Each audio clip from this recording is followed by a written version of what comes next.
காதுகளை தாழ்த்தி கேட்டுக் கொள்ளுங்கள். கண்டிப்பாக நமது வாழ்க்கையில் அல்லாஹ் சில சோதனைகளை ஏற்படுத்துவான். அந்த சோதனைகள் வரும் பொழுது இதற்கு பிறகு நமக்கு வேற ஒரு வாய்ப்பு இல்லையோ, நமது வசந்தத்தின் வாயிலெல்லாம் மூடிவிட்டதோ என்று நினைக்கக்கூடிய சோதனைகளை எல்லாம் அல்லாஹ் தருவான். நாம் நேசிக்கக்கூடிய உறவுகளை எல்லாம் மரணிக்க வைப்பான். நாம் என்ன நினைக்கிறோம்? பொதுவாக தாய்மார்கள், பொதுவாக சகோதரர்கள், சோதனை வந்துவிட்டால் நான் தான் தொழுகிறேன், நான் தான் இபாதத்து செய்கிறேன், நான் தான் சிறந்தவனாக இருக்கிறேன், என்னைத்தான் அல்லாஹ் சோதிக்க வேண்டுமா? வட்டி வாங்குகிறார்கள், அநியாயம் செய்கிறார்கள், கட்ட பஞ்சாயத்து செய்கிறார்கள், பொம்பளை பொறுக்கியாக இருக்கிறார்கள், 2ஆம் நம்பர் பிசினஸ் செய்கிறார்கள், அவர்களெல்லாம் பணக்காரராக நிம்மதியாக இருக்கிறார்கள். ஹலாலான அடிப்படையில் வாழக்கூடிய என்னைத்தான் அல்லாஹ் சோதிக்க வேண்டுமா என்று நாம் வார்த்தைகளை விட்டு விடுகிறோம். நபிகள் நாயகம் ஸல்லல்லாஹு அலைஹி வஸல்லம் கூறினார்கள், இதா ஹப்ப கௌமன், அல்லாஹ் ஒரு சமுதாயத்தை நேசிக்கிறான் என்று சொன்னால், அல்லாஹ் ஒரு தனிநபரை நேசிக்கிறான் என்று சொன்னால், இப்தலாகும், அல்லாஹ் அவர்களை சோதித்துக் கொண்டே இருப்பான். சலமா, அபூ சலமா என்ற 2 தம்பதிகள். எந்த அளவுக்கு இந்த தம்பதிகள் தெரியுமா? மக்காவை சார்ந்தவர்கள். இந்த 2 நபர்களுமே கணவன் மனைவியாக வாழ்ந்து கொண்டிருக்கும் பொழுது நபிகள் நாயகம் ஸல்லல்லாஹு அலைஹி வஸல்லம் இஸ்லாத்தை பரப்புகிறார்கள். இந்த 2 நபர்களுமே ஒன்றாக இஸ்லாத்தில் இணைந்து கொள்கிறார்கள்.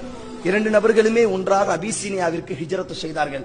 2 நபர்களுமே மக்காவிற்கு திருப்பி ஒன்றாக வந்தார்கள். இவருக்கு இவர்தான் உலகம், அவருக்கு இவர்தான் உலகம். நீங்கள் இமாம் முஸ்லிம் பதிவு செய்கிறார். எப்படிப்பட்ட ஒரு வாழ்க்கைகள்! நாம் என்ன நினைக்கிறோம்? சில சோதனைகள் வரும் பொழுது வார்த்தைகளை விட்டு விடுகிறோம். சில சோதனைகளின் பொழுது அல்லாஹ்வை விட்டு நம்பிக்கை இழந்து விடுகிறோம். அல்லாஹ் குர்ஆனில் பதிவு செய்கிறான், ஃபலா தயஅஸ் மின் ரஹ்மத்தில்லாஹ், அல்லாஹ்வின் கருணையில் நம்பிக்கை இழக்காதீர்கள். இன்னஹு லா யயஅஸ் மின் ரஹ்மத்தில்லாஹ் இல்லல் கௌமுல் காஃபிரீன், இறை மறுப்பாளர்கள் மட்டும்தான், நாத்திகர்கள் மட்டும்தான் அல்லாஹ்வின் அன்பில் நம்பிக்கை இழப்பார்கள். அல்லாஹ் நம்மை கைவிட்டு விட்டான், அல்லாஹ் நமக்கு உதவி செய்ய மாட்டானா? நமது தாய் மரணித்து விட்டால், நமது குழந்தை மரணித்து விட்டது, நமது கணவர் மரணித்து விட்டார், இதற்கு பிறகு நமக்கு வாழ்க்கையே இல்லையா என்று நாம் யோசிக்கக்கூடிய பல தருணங்கள் நமது வாழ்க்கையில் வரலாம். காரணம், ஒரு முஃமினினுடைய வாழ்க்கை அல்லாஹ் சோதித்துக் கொண்டே இருப்பான்.